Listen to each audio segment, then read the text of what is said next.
саламатсыз? Браво, браво. Музыканын өзүнчө бир дүйнөсүнө барып келдиңиз окшойт. Келиңиз биздин төрдөн орун алып бериңиз. Рахмат. Жардамдашайлы. Ой. Ай. Чоң рахмат. Муну кармагандан да коркот Наргиза, экенбиз биздин жаныбызда. Ушул жерден түшкөнчө эле сизге Нурдөлөт Копаев жардам берди. Студент кезде кандай эле? Студент кезде бизге эч ким жардам берчү эмес. Биз өзүбүз эле велосипедди алып, Коомдук транспортто жүрүп, маршруткалап, автобуста, троллейбуста эле жүрчүбүз. Анан азыр эле эми маршруткага түшкөндө уже ыңгайсыздык жаратып калды.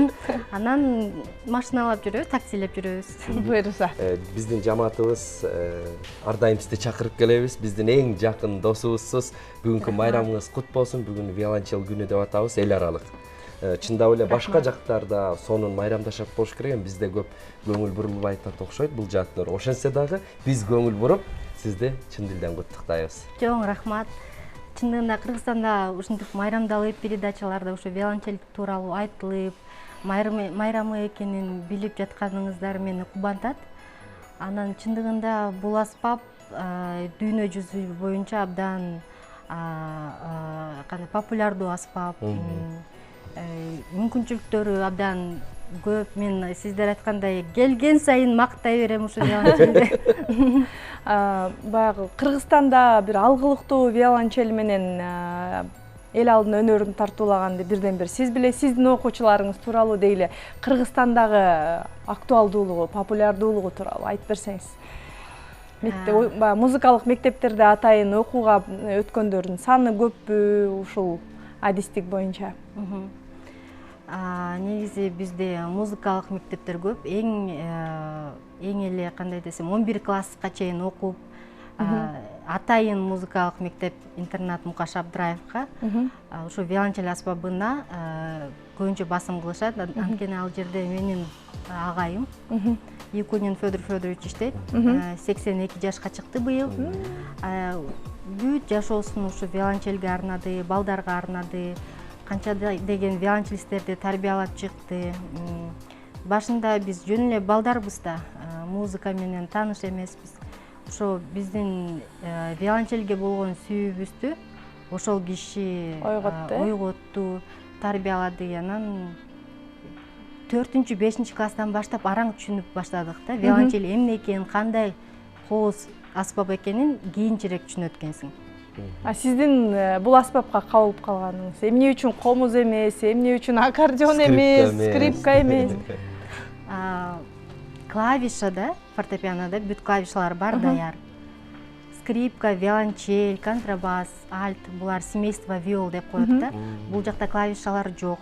Бул жака слуху күчтүү балдарды гана алышат. Анан менин слухум жакшы болупту. Анан мен ушу скрипкага деп бөлүшкөм башында. Бирок скрипкадан буйрук эмес экен, виолончелге ушу агайга туш келип, агайдан окудум.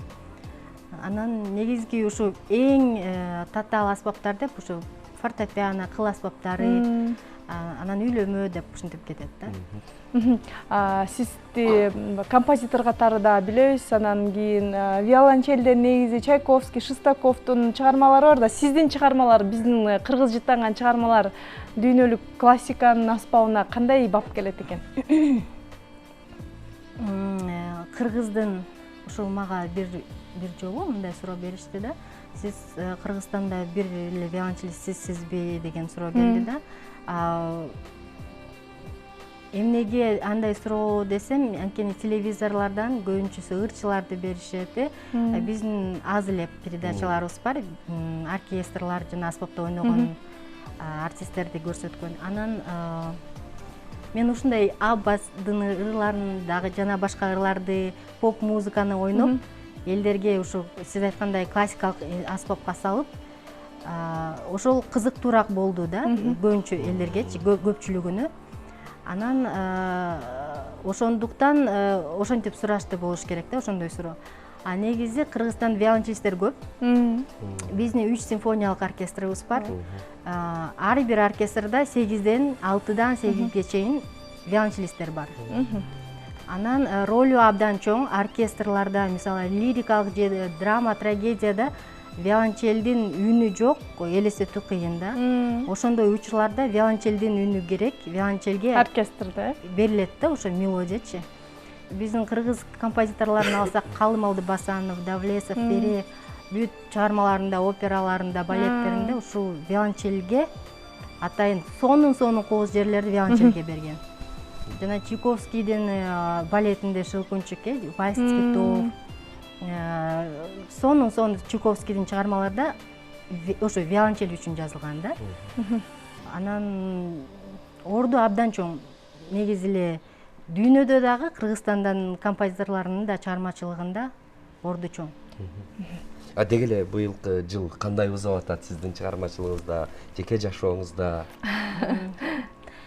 Быйыл Кудайга шүгүр, ар бир жылыбыз бул Кудайдан берген белек.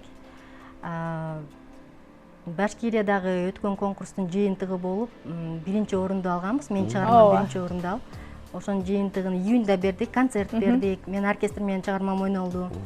Анан 30 жылдыкка карата эгемендүүлүктүн Союз композиторов менен Маданият министрлиги биргеликте патриоттук ырлардын конкурсу жарыяланып, Ата үй деген чыгармам биринчи орунду алды. Андан кийин концерттер болду. Манас камералык президенттик оркестр менен 2 чыгармам аткарылды ноябрдын 25-26-ларында. Анан Асанкан Жумакматов оркестринде иштеймин. Ошонун да концерттерине катышып, анан негизи мен өзүмдүн кызыма, үй бүлөмө көбүрөөк азыр басым жасап аткан учурумда. Жаңы жылдын алды деп атабыз. Азыр чыгармачылык адамдардын баардыгы баягы түшүм жыйноо мезгили деп күз мезгили менен биргеликте тойлорго чыгып, ушинтип иштешпеди. Бул аспап менен деги эле коомчулукка чыгуу суроо талап кандай экен? Комузчулар чыгышат, аякчылар чыгышат дегендей. Мен дагы бир жолу алып келгем. Ак виолончель, электро виолончель. Аны менен дагы тойго чыгып атам, бирок деген азыр аз эле чыгып атам, анткени кызым айтат го, кызымды тарбиялап. Мен азыр чыгармачылыкта кичине ар бир нерсенин өзүнүн мезгили болот экен да. Мен ушул 30 жашка чейин жеке жашоомду жөн эле коюп, виолончель, композиция менен алек болуп жүрдүм. Эми азыр ушундай учур экен, мен үй бүлөмө көбүрөөк көңүл бөлүп, кызымды бала бакчага орноштургандан кийин анан кайрадан жакшылап, активно иштеп баштайм. Бирок дүйнөңүз баары музыка менен болсо керек, жаңы ыргактар жазып коюп атсаңыз керек, оюңузга келгенде. Албетте, жазылып атат.